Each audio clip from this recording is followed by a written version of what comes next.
Ave María Purísima. Pues, queridos hermanos, no nos dejemos robar la alegría de la evangelización. Os invito a sumergiros en la alegría del Evangelio y a alimentar un amor capaz de iluminar vuestra vocación y misión.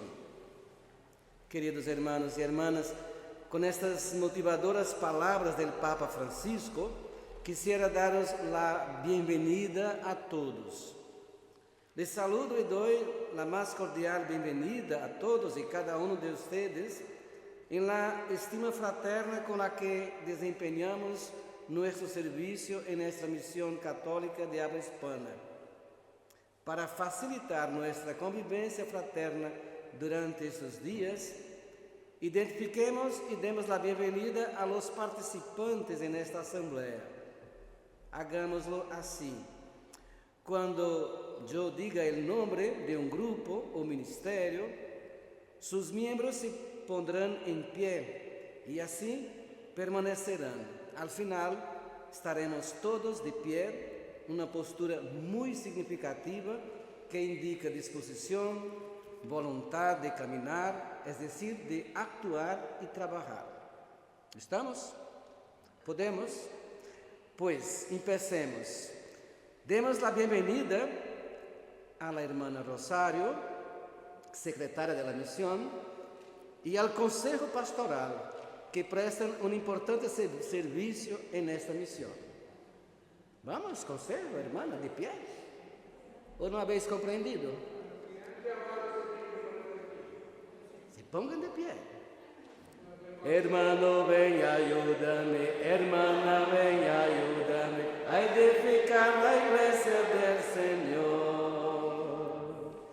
Saludemos a los ministerios y pastorales, demos la bienvenida a los que se dedican a la catequesis, catequistas de Bonn y Colonia, los que se dedican a la familia, comunidad de Barca, sí, a los que ayudan en la liturgia, monaguillos, acólitos, ministros de la Sagrada Comunión, salmistas, coros.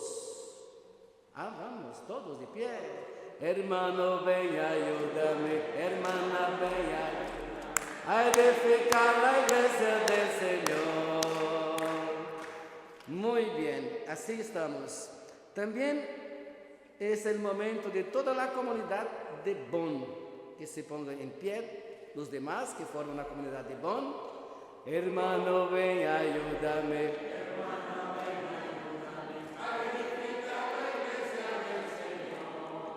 Y también los de la comunidad de Colonia, los demás que faltan todavía de Colonia. Hermano, ven, ayúdame.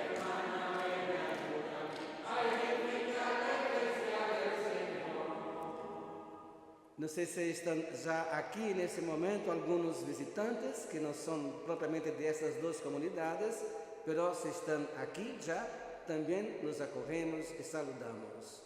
Hermano, ven y ayúdame.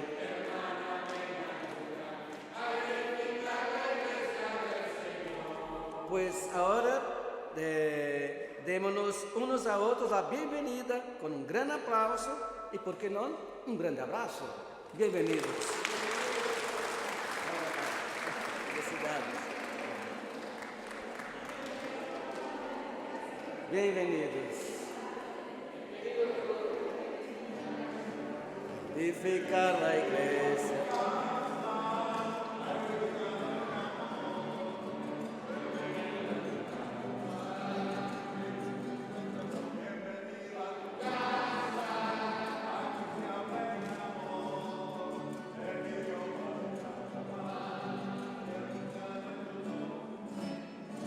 Muy bien, podemos sentarnos ahora, un momento.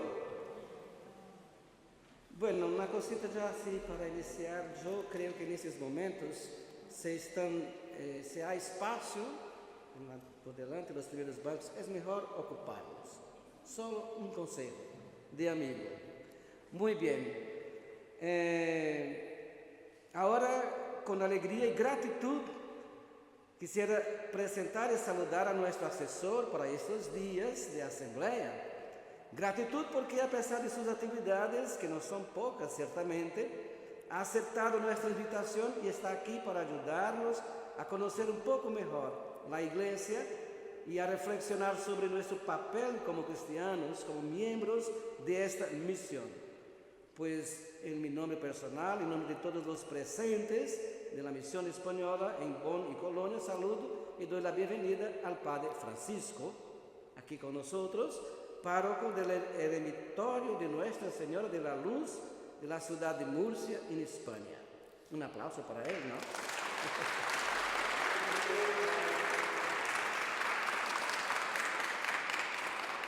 Queridos hermanos y hermanas, no es casualidad que nuestro Dios nos haya traído aquí en estos días.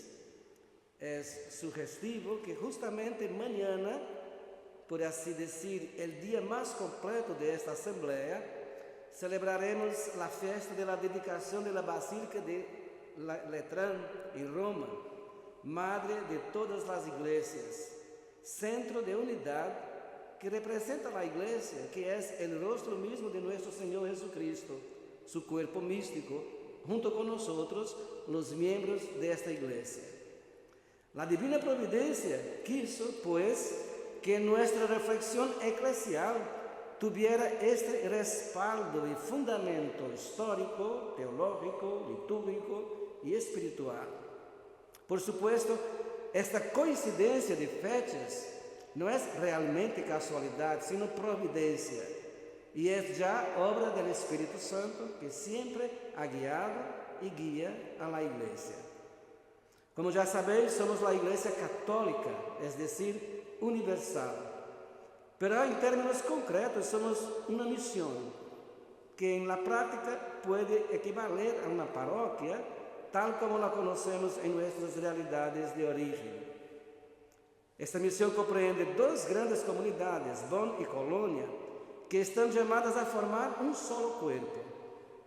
No pueden, por tanto, dividirse, porque la división debilita el cuerpo. Con ello quiero justificar de alguna manera la elección de la eclesiología como tema inspirador de esta primera asamblea pastoral que realizamos. En la raíz de esta elección está la convicción de que para ser verdaderamente la Iglesia de Jesucristo, necesitamos ser y actuar como un solo cuerpo. Esto supone, entre otras cosas, que tengamos una comprensión eclesiológica común de la identidad, organización y misión de la Iglesia, así como del papel de todos y cada uno de los que formamos parte de este cuerpo. En efecto, las pastorales, los movimientos, los ministerios y las comunidades no pueden caminar aislados, sino como parte del todo, que en este caso es la misión, porque todos estamos en la misma barca. Yo no sé si esa expresión es común para vosotros. En mi país se usa esa expresión para decir que estamos juntos, tenemos un mismo objetivo, estamos en una situación idéntica.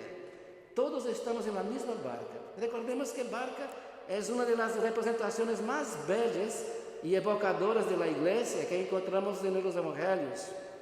Basta recordar el episodio de la pesca milagrosa, en el que Jesús motiva a sus discípulos a adentrarse en aguas más profundas y los convierte en pescadores de hombres. Para ser fieles a Jesucristo, nuestra asamblea debe contribuir a hacer crecer cada vez más el espíritu de comunión entre nosotros, principio básico para nuestra evangelización. Mirad cómo se aman, y el número de convertidos aumentaba día en día, nos dice el libro de los Hechos de los Apóstoles, mostrando el poder evangelizador del testimonio de comunión que daban los primeros cristianos.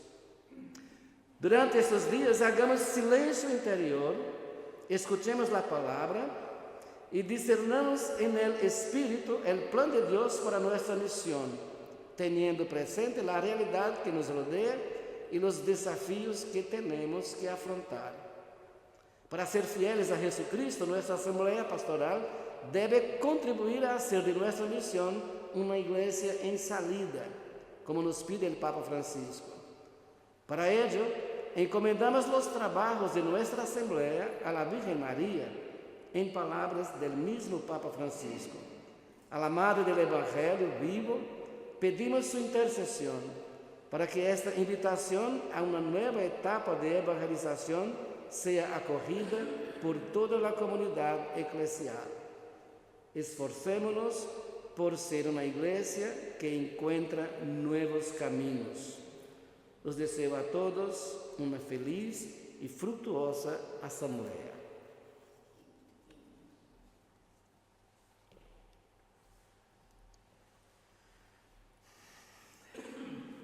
Queridos hermanos, para empezar, es importante que pongamos todo cuanto vamos a realizar este fin de semana en manos del Señor, de su gracia. Contamos con la presencia viva de Jesús en el Santísimo Sacramento, en el Sagrario, que es quien nos preside como cabeza de ese cuerpo al que hacía alusión el Padre Malán. Pues vamos a ponernos en pie, vamos a realizar una plegaria, una oración, para que el Espíritu Santo se derrame en cada uno de nosotros, para que abramos el corazón. El Padre Malán nos invitaba, citando unas palabras del Papa Francisco, a dirigir nuestra mirada a la Virgen, a nuestra Madre del Cielo. Ella es el modelo de lo que la Iglesia está llamada a ser, porque acogía en lo profundo de su corazón la palabra, porque supo hacer la vida, porque supo entender este gran misterio de gracia y de salvación que nos convoca, que nos reúne como pueblo de Dios. Ella es la hija de Sión, la verdadera madre de la Iglesia. Nos encomendamos también a ella y pedimos su maternal intercesión. Padre nuestro que estás en el cielo, santificado sea tu nombre. Venga a nosotros tu reino. Hágase tu voluntad en la tierra como en el cielo. Danos hoy nuestro pan de cada día. Perdona nuestras ofensas, como también nosotros perdonamos a los que nos ofenden. No nos dejes caer en la tentación y líbranos del mal. Dios te salve María, llena de gracia, el Señor es contigo. Bendita tú eres entre todas las mujeres, y bendito es el fruto de tu vientre, Jesús. Santa María, Madre de Dios, ruega por nosotros pecadores, ahora y en la hora de nuestra muerte. Amén. Gloria al Padre, al Hijo y al Espíritu Santo.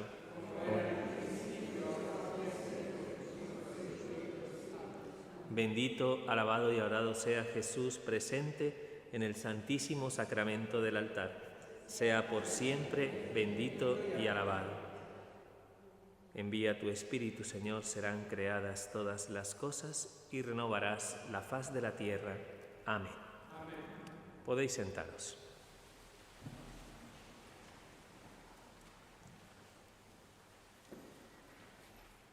Hermanos, en esta primera charla de esta asamblea vamos a mirar hacia la Iglesia de una manera general para que a través de esta introducción podamos situarnos ante lo que es la naturaleza y la misión de la Iglesia.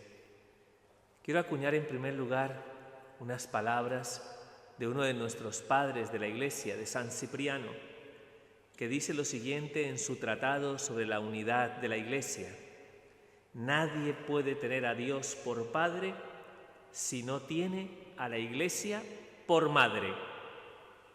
La Iglesia, efectivamente, es una madre que es no solo madre, sino también maestra para todos los pueblos, ya que la Iglesia nos engendra, nos cría y nos educa en la fe a todos nosotros que somos hijos de Dios. Ya lo dice el Catecismo de la Iglesia Católica en el numeral 2030. El cristiano realiza su vocación en la Iglesia en comunión con todos los bautizados de la Iglesia, de esta madre. Recibe la palabra de Dios, que contiene las enseñanzas de la ley de Cristo. De la Iglesia también recibe la gracia de los sacramentos, que es la que nos sostiene en este camino.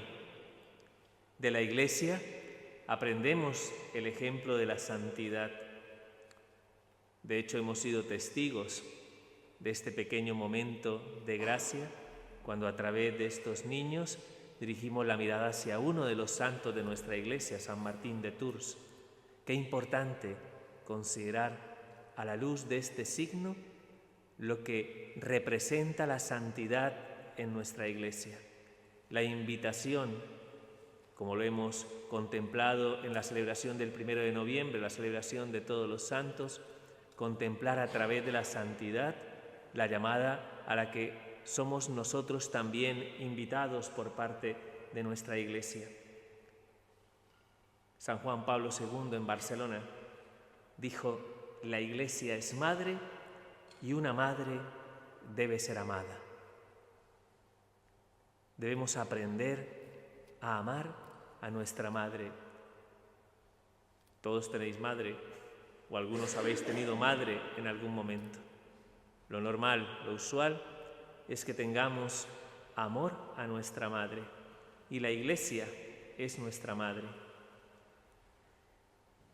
¿Qué significa creer en la Iglesia? La Iglesia aparece o figura en el símbolo apostólico, en el credo, como la primera obra del Espíritu Santo. En el credo normalmente utilizamos la expresión creo en Dios como una expresión de nuestra adhesión incondicional a Dios, que implica la entrega de nuestra propia vida y corazón como respuesta a su iniciativa amorosa y salvífica. También decimos creo a Dios como una manifestación del crédito, la confianza que depositamos en Dios, que no puede ni engañarse ni engañarnos, y por cuya autoridad y potestad divinas llegamos a aceptar la verdad que nos revela a través de su palabra. Pero cuando decimos creo en la Iglesia, al decir esta expresión, aceptamos su existencia como uno de los objetos de nuestra fe, en la medida que nos remite a un destinatario supremo en el acto de creer. Por lo tanto, en realidad, no confesamos nuestra fe en ella en sí, sino confesamos nuestra fe en el Espíritu Santo, y más exactamente diríamos en la Santísima Trinidad, que es de donde brota la Iglesia. Creo en la Iglesia se traduce en que ciertamente existe una Iglesia que es santa, pero no quiere decir que ocupe un lugar central en los misterios de la vida cristiana, como cuando expresamos nuestra fe en Dios Padre, Hijo y Espíritu Santo. No hay que confundir a Dios con sus obras, pero hay que atribuir claramente a la gratuidad y a la bondad de Dios todos aquellos dones que Él mismo ha puesto en su Iglesia como fruto maduro de su intervención en favor de la salvación de los hombres. Es decir, que cuando yo digo creo en la Iglesia, lo que estoy diciendo es creo en la obra de Dios, creo en la Santísima Trinidad, que ha hecho posible que la Iglesia sea para nosotros instrumento, sacramento de salvación. Hermanos, el concepto que mejor define a la Iglesia es el concepto de misterio. La Iglesia es ciertamente un gran misterio. Se trata de un concepto fundamental para entender la naturaleza y la misión de la Iglesia. La palabra misterio hace referencia a la acción salvífica del Dios Trinitario, de la Santísima Trinidad. No tiene el significado ampliamente usado en nuestro lenguaje para designar algo que es incognoscible o abstracto, sino que hace referencia a lo que está escondido en Dios, lo que escapa al control de las criaturas y que en cuanto ha sido revelada en Cristo, suscita en nosotros asombro y gratitud. Misterio también implica para nosotros que la Iglesia es a la vez y paradójicamente divina y humana. La Iglesia es visible e invisible. La Iglesia es terrena y celestial. La Iglesia es temporal y eterna. Aspectos que están indisolublemente entrelazados y cuya relación solo podemos atisbar por la fe. Supone hacer coincidir la experiencia de la fragilidad humana y de la decepción de sus expectativas en la historia, generadas especialmente por la opresión y la esclavitud del pecado presente en cada uno de los hombres, con el consuelo, la esperanza y la liberación derivadas de la fidelidad inagotable del Dios Trinidad a lo largo de la historia de la salvación. Hermanos, dice San Pablo en la carta a los Efesios: Cristo amó a su Iglesia y se entregó a sí mismo por ella, para santificarla, purificándola mediante el baño del agua en virtud de la palabra, y presentársela resplandeciente a sí mismo, sin que tenga mancha ni arruga ni cosa parecida, sino que sea santa e inmaculada. Santa e inmaculada es siempre la Iglesia, a pesar de toda suerte de miserias que arrastran consigo a los hombres que la componen en la tierra.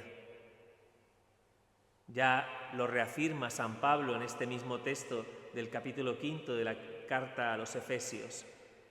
Este es un gran misterio, y lo digo respecto a Cristo y la Iglesia. Por eso, en palabras de San José María Escrivá de Balaguer: Iglesia, eres santa, porque te fundó el Hijo de Dios. Eres santa porque así lo dispuso el Padre. Eres santa porque eres fuente de toda santidad. Eres santa porque te asiste el Espíritu Santo que mora en el corazón de tus fieles. Hermanos, ¿de dónde proviene esta expresión? La palabra iglesia. Iglesia proviene del griego eclesía, traducción del hebreo kahal, y significa asamblea convocada, asamblea reunida. En el antiguo Israel hacía alusión a la comunidad santa, al pueblo de Dios, reunido para el culto y la alabanza a Yahvé.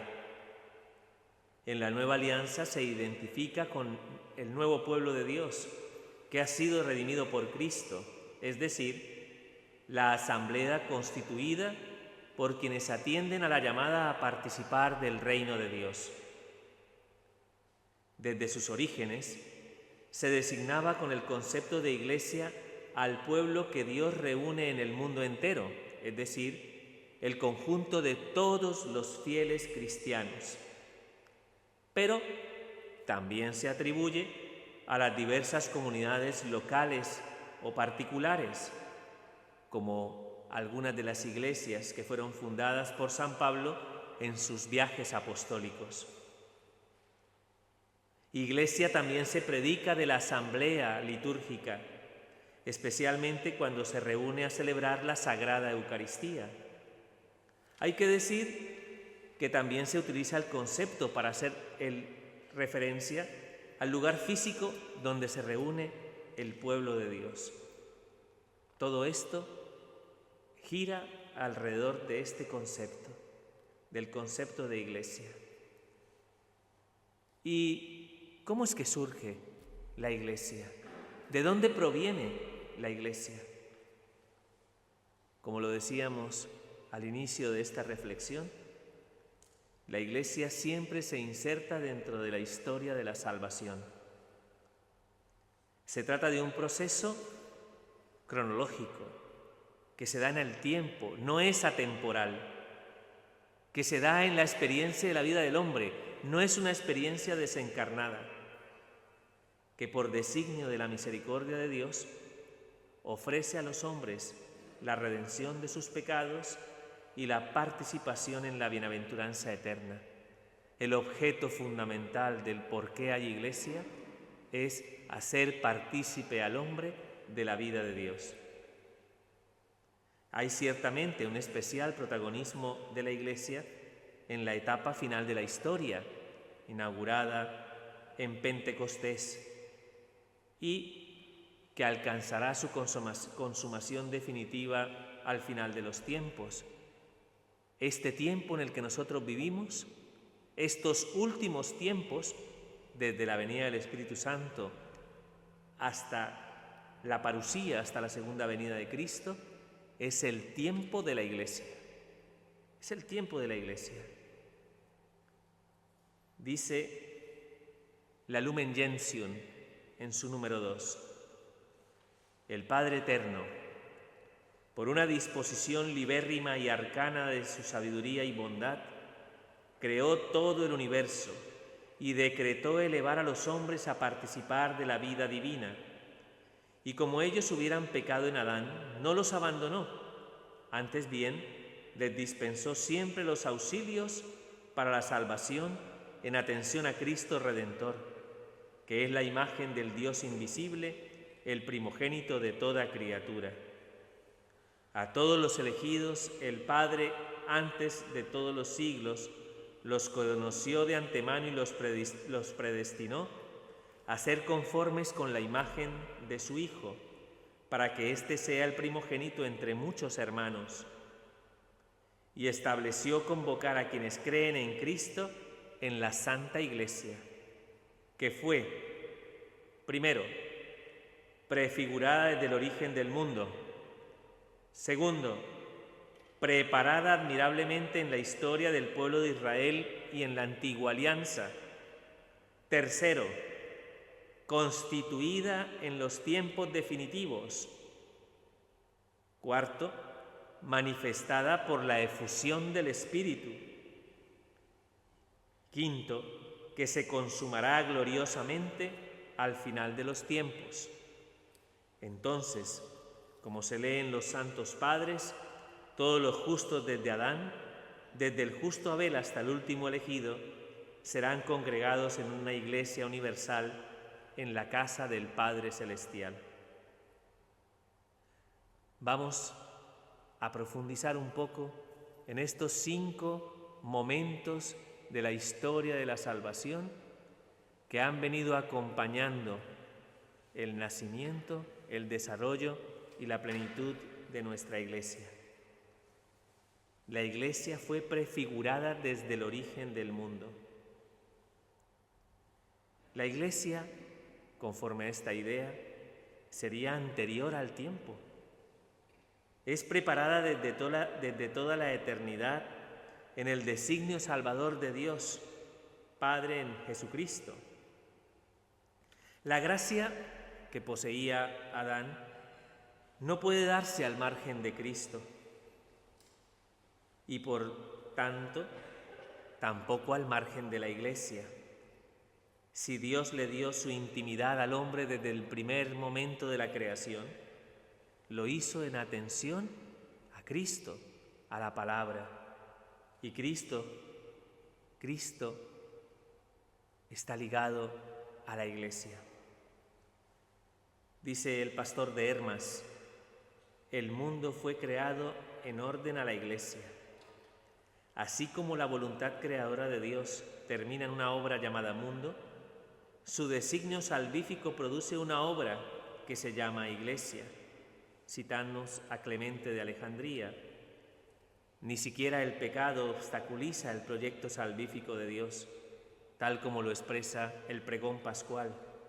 Oh feliz culpa que mereció tan grande Redentor.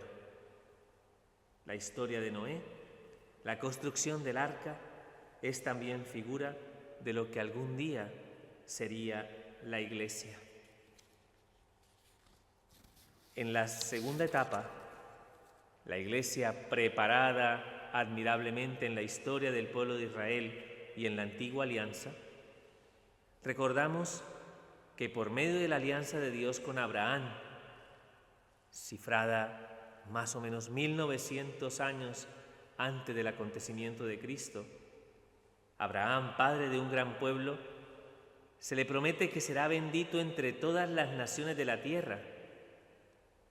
Y pasando por la alianza con Moisés, sellada 1300 años antes del acontecimiento de Cristo en el monte Sinaí, y manifestada a través de los mandamientos del Señor y el cumplimiento de la ley, el pueblo de Israel se convierte en el pueblo de Dios, en el depositario de sus promesas de larga vida en la tierra y de bendición. Estas alianzas, que fueron selladas con el derramamiento de la sangre de animales, son figura de la sangre de Cristo, Cordero de la nueva alianza, con la que se sellará una alianza más perfecta y definitiva en la plenitud de los tiempos. Y es ahí, en ese tercer momento, cuando se constituye la Iglesia. Cristo realizó el plan de salvación trazado desde antiguo por el Padre Eterno. Inauguró en la tierra el reino de los cielos y con su obediencia realizó la redención de la humanidad. Tenemos que hacernos una pregunta. ¿Cristo quiso fundar una iglesia? ¿Quiso establecer una realidad puramente espiritual sin jerarquía o estructura visible? La iglesia fue fundada por las palabras y las obras de Cristo al servicio del reino de Dios. Qué importante es su palabra. Y citemos el capítulo 16 del Evangelio de Mateo.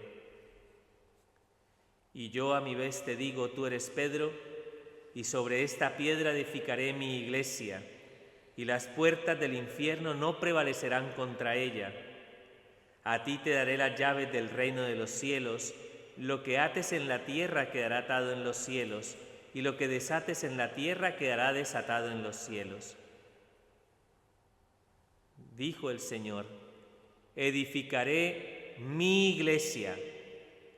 Expresa la firme intención de fundar su iglesia. Tú eres Kefas, Pedro, y sobre esta piedra anuncio de que habrá una jerarquía humana y visible cimentada sobre la roca que es Pedro. El infierno no prevalecerá contra ella. Significa que la iglesia durará siempre y nada podrá destruirla, venciendo las amenazas que se ciernen sobre ella. Te daré las llaves del reino de los cielos. Se trata de una iglesia gobernada por Pedro como vicario de Cristo, con plenos poderes para ofrecer la salvación al pueblo de Dios. Atar y desatar en la tierra y en los cielos indica la íntima unión entre Cristo y los apóstoles, a quienes se extiende su poder, de tal forma que las determinaciones de la Iglesia tendrán un valor decisivo en este mundo y ante nuestro futuro en la presencia de Dios. Además de su palabra, que es clara y eficaz, hay hechos que podrían considerarse también fundacionales de la Iglesia. Jesús no usa un acta o un instrumento jurídico, sino que dicha fundación se forjó poco a poco a través de decisiones muy particulares y personales. La elección de los discípulos, a los que instruye con paciencia y a quienes enviará a predicar el reino de Dios. La vocación de los apóstoles escoge a 12 varones que serán enviados con poder para bautizar, para perdonar los pecados, para celebrar la Sagrada Eucaristía. El número 12 no es casual, ya que corresponde a las 12 tribus de Israel como signo del nuevo pueblo de Dios que es la Iglesia. El primado de Pedro, tras la resurrección, le constituye como pastor supremo de la Iglesia. Adquiere una relevancia importante la celebración de la Última Cena, anticipo sacramental del sacrificio de la cruz, la institución de la Eucaristía y del sacerdocio ministerial de los apóstoles para perpetuar la alianza eterna y definitiva. Su pasión y muerte, con su sangre derramada en la cruz, nos libera del pecado y sella la nueva y eterna alianza, ya que la Iglesia nace del costado de Cristo abierto en la cruz. Mediante la cruz actualizada y la comunión con el cuerpo de Cristo, se construye la Iglesia en nuestro tiempo presente. Son palabras de San Agustín de Hipona. La resurrección de Cristo de entre los muertos. Los apóstoles serán testigos de que Cristo ha vencido la muerte. La resurrección es la piedra clave de toda la fe de la Iglesia. Y ese Cristo resucitado envía a los apóstoles a predicar el Evangelio a toda criatura. En la cuarta etapa, la manifestación de la Iglesia por la efusión del Espíritu Santo, que nos mueve a mirar el misterio de Pentecostés. Pentecostés surge ante la necesidad de santificar continuamente a la Iglesia. La Iglesia en Pentecostés se manifiesta al mundo y comienza su actividad pública en la historia hasta la segunda venida de Cristo. Desde aquel entonces la presencia del Espíritu Santo es capital, ya que alienta y santifica perennemente a la Iglesia, la vivifica y la renueva en su interior, la une a Cristo y al Padre, forja la comunión en todas las facetas y niveles en las que se hace presente e inspira las decisiones, guía sus pasos hacia la verdad plena, nos preserva del error, la provee y gobierna con dones jerárquicos y carismáticos, la embellece con sus frutos, habita en el corazón de los fieles como en un templo, en ellos ora y da testimonio de la adopción filial. Hermanos, son innumerables los beneficios que el Espíritu Santo aporta a la Iglesia. En resumen, y siguiendo las palabras de San Agustín, el Espíritu Santo es el alma de la Iglesia. Lo que el alma es para el cuerpo del hombre, lo es el Espíritu Santo para el cuerpo de Cristo, que es la Iglesia. Esta conciencia eclesial se recoge de manera permanente en el libro de los Hechos de los Apóstoles. Es el Evangelio del Espíritu Santo, el Evangelio que nos muestra a la Iglesia en su misión. Se manifiesta a través de la conversión a Cristo y la recepción del bautismo en su nombre. Los discípulos permanecen congregados celebrando la Eucaristía, practicando la oración, aclaran dificultades doctrinales que surgen entre ellos y las transmiten a las comunidades cristianas, aceptando y acatando la autoridad de Pedro. La tradición certifica que a lo largo de estos 20 siglos de historia se ha mantenido idéntica esta conciencia eclesial. Nuestras iglesias deben ser consideradas como brotes de las iglesias apostólicas.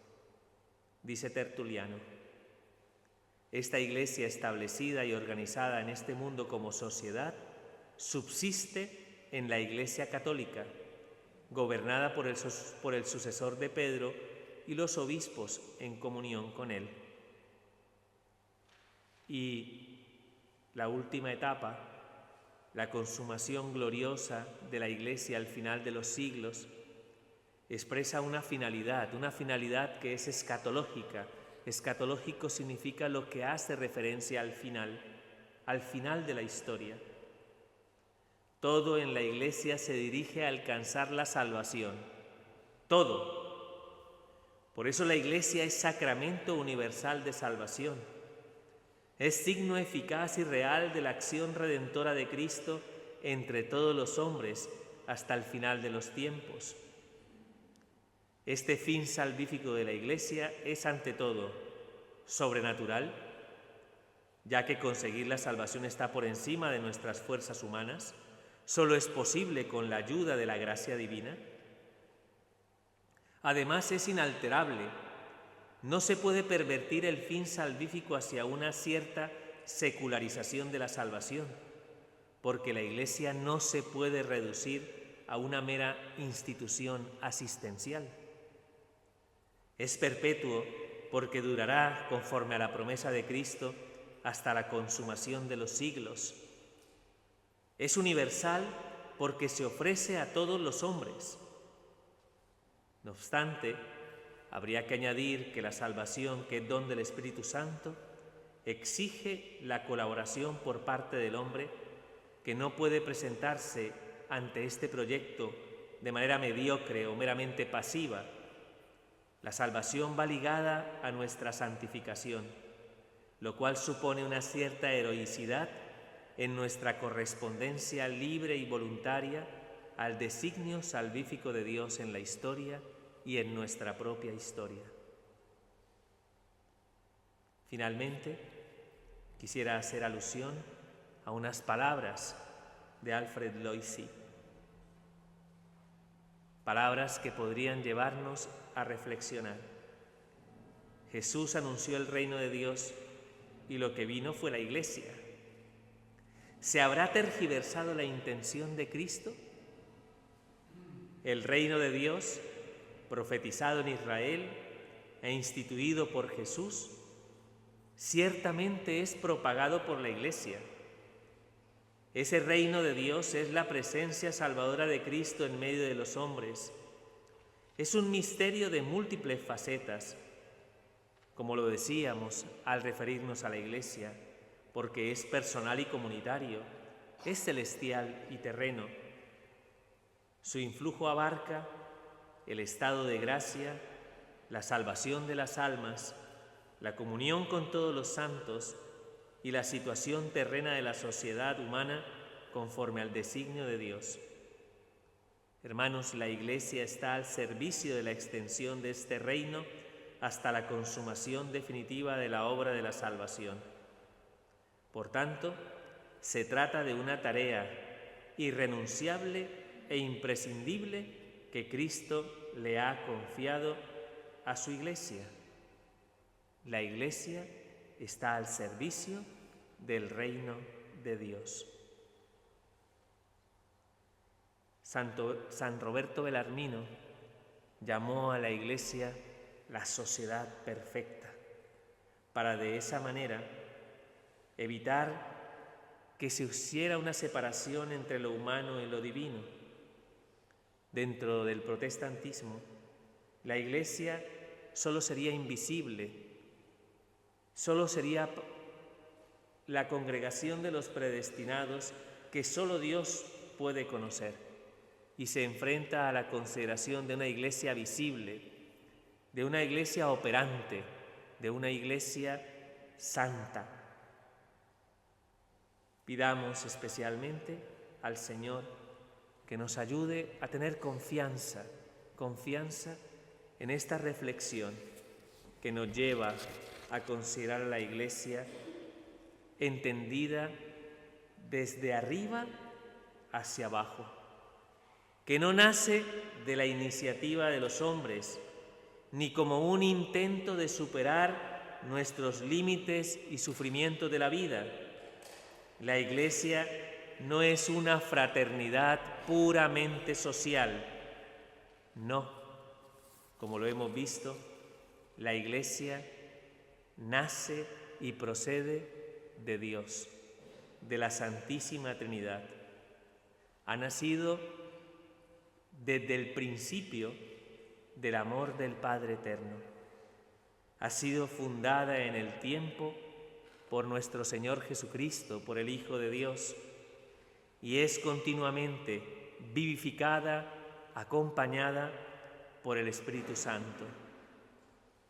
La Iglesia de esa manera se convierte para todos nosotros en un ícono de la Santísima Trinidad, ícono en el sentido de una imagen que participa plenamente en la vida trinitaria. Quiere decir que la Santísima Trinidad manifiesta su presencia viviente en la Iglesia. Quiero simplemente terminar con una anécdota. En algún momento, hace unos cuantos años atrás, en el auge del comunismo, un comunista se acercó a un cardenal y le dijo las siguientes palabras: sepa usted, señor cardenal, que acabaremos con la Iglesia. Acabaremos con la Iglesia. Y el señor cardenal suspiró y, reflexionando en lo profundo de su corazón, le dijo: mira, si no la hemos acabado nosotros en 20 siglos, va a ser que se va a cumplir la promesa del Señor. El poder del infierno no prevalecerá sobre ella, porque la Iglesia es una obra de Dios, obra de la Santísima Trinidad. A pesar de los elementos humanos y visibles, a pesar de nuestra propia flaqueza y fragilidad, Dios ha constituido la Iglesia para que sea para nosotros instrumento de salvación.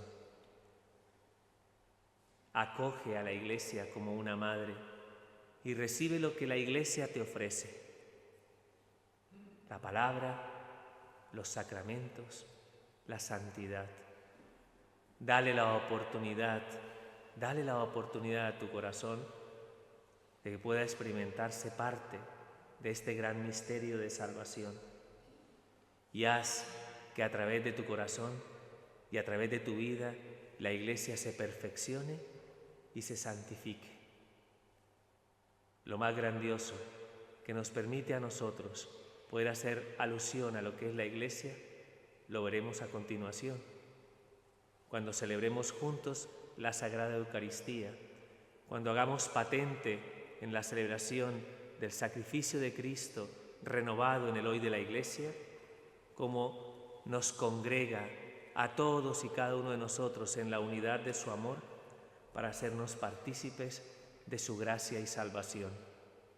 Hermanos, estamos llamados a amar a la Iglesia, a amar a la Iglesia, no a criticarla, no a juzgarla, no a condenarla.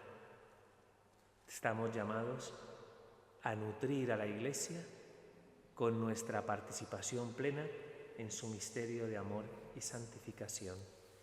Amén.